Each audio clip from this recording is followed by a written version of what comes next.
वैसे तो मैं किसी के ऊपर दया नहीं करता, फिर भी तुम्हारा दुख देखकर मेरे जैसे कठोर दिल भी आज पिघल गया। एक काम करो भोला, कल से तुम और तुम्हारी पत्नी मेरे खेतों पर काम करो। मैं जितना मजदूरी दूसरे मजदूरों को देता हूँ, उससे ज्यादा मजदूरी मैं तुम दोनों को दूंगा। वैसे भी तुम्हारे पास अभी कोई काम नहीं है। हाँ मुखिया जी, मैं आपके यहाँ काम करूंगा, मेरी पत्नी भी काम करेगी। ठीक है भोला, तो फिर कल सुबह से खेत पर काम के लिए आ जाना। और ये तुम अपने सिक्के अपने पास ही रखो, शायद यही तुम्हारी 4 रुपए की तकदीर वाली निशानी है।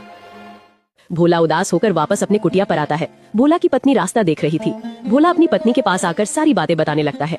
अब यही दिन देखना बाकी था, अब हमें दूसरे के खेतों में काम करना पड़ेगा। हाय रे मेरी किस्मत।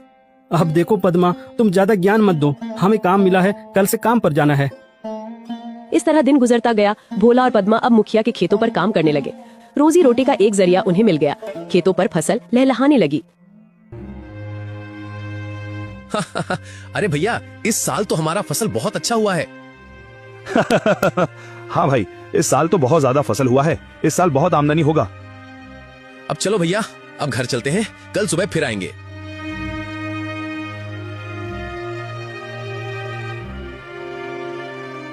अरे पद्मा, देखो सुबह से दोपहर हो गया है, खाने का वक्त आ गया है, चलो कुछ खा लेते हैं। वैसे आज खाने में क्या है पद्मा?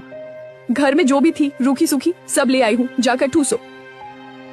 थके हारे भोला और पद्मा दोनों खेत के एक किनारे में बैठकर खाना खाने लगते हैं। अरे पद्मा, क्या हुआ? तुम अचानक खाना क्यों बंद कर दी? नहीं नहीं, कुछ नहीं, मैं तो बस ऐसे ही कुछ सोच रही थी। क्यों पद्मा, क्या हुआ, बताओ भी। देखो ना, हम कितना काम करते हैं सुबह से लेकर शाम तक। ऐसा कब तक चलेगा? क्या तुम्हें नहीं लगता कि हमारा कोई संतान भी हो जो बुढ़ापे में हमारा सहारा हो?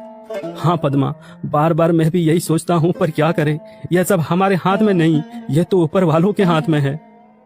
पता नहीं किस जन्म की सजा भुगत रही हूँ। भगवान ने तो हमसे मुंह मोड़ लिया है। बेघर होकर हम भटक रहे हैं। हमारे भाग्य में कुछ नहीं, न कोई संतान, न कोई जमीन जायदाद। हाँ पद्मा, अब तो भगवान पर भी भरोसा उठने लगा है। भोला और पद्मा दोनों बातें कर ही रहे थे कि तभी वहाँ अचानक एक चिड़िया आकर बैठ जाती है। अरे अरे, ये देखो तो, यह तो एक चिड़िया है, हमारे पास ही आकर बैठ गई। लगता है इसे भूख लगी है, हमें इसे कुछ खाने को देना चाहिए। हाँ पद्मा, तुम इसे कुछ खिला दो, शायद भूख के मारे यहाँ आ गया होगा। पद्मा ने उस चिड़िया को कुछ चावल देती है। चिड़िया कुछ देर पद्मा को देखती रहती है, फिर चिड़िया उस चावल को खाकर उड़ जाती है। अब चलो पद्मा, घर चलते हैं, शाम भी हो रहा है। भोला और पद्मा दोनों खेतों पर काम करने के बाद अपना कुटिया पर चले जाते हैं।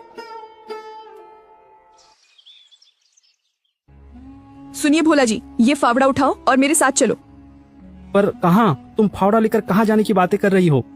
ज्यादा सवाल जवाब नहीं, मेरे